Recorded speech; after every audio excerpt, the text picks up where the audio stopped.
Good afternoon. Welcome back for another video on this great and boring SolidWorks tutorial uh, channel.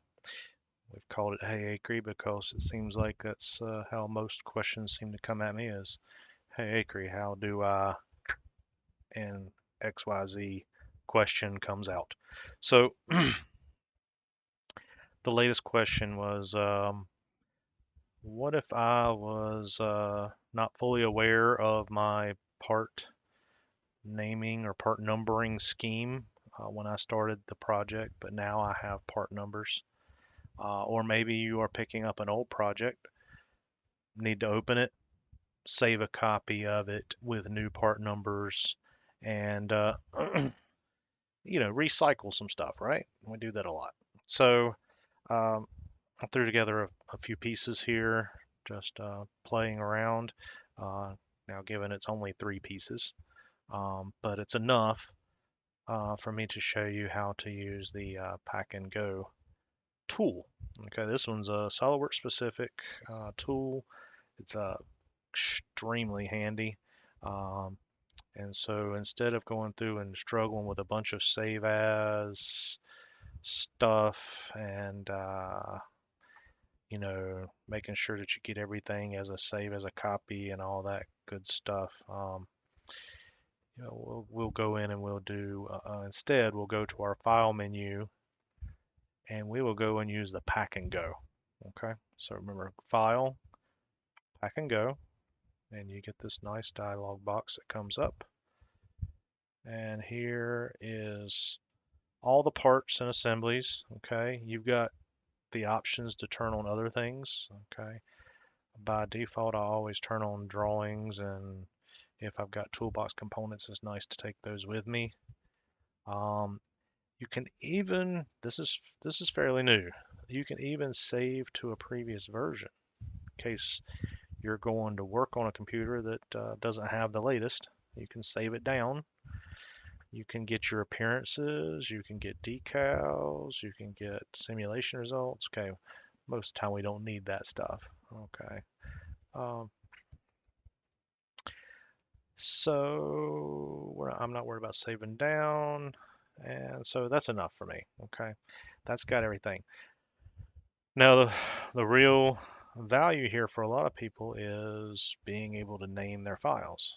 Okay, so let's say you just double click the new file, and it's a good idea to write this stuff down as you go just to make sure, because you never know what you might foul up along the way.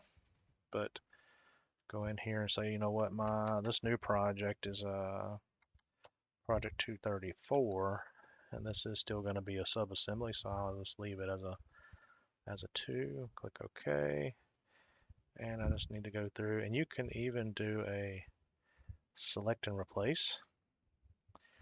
So if I go here and say, you know what, search for PJ123, and you can even replace that with PJ234, okay, and replace, replace. It was automatically replacing those right there. You can also click replace all at once, and that would get everything. Now, if you just named your stuff random things like shaft and support and I-beam and so forth, yeah, you definitely have to go through here and type all of them. But if you're just updating from one part number to another, there you go, you're all done.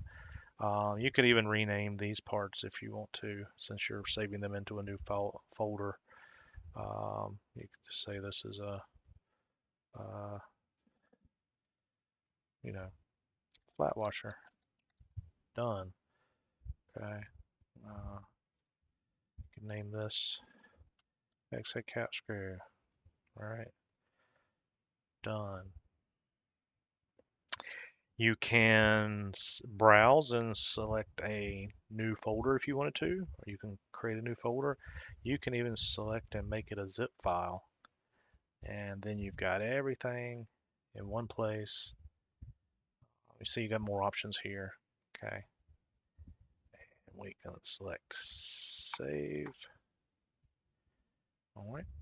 Don't see much difference yet, right? Just close that. I'll go to that folder. All right, if you look, there is the zip file. And hopefully everybody knows how to work with zip files. Just right click. Know that you don't want to work directly in a zip file. Make sure you extract a zip file.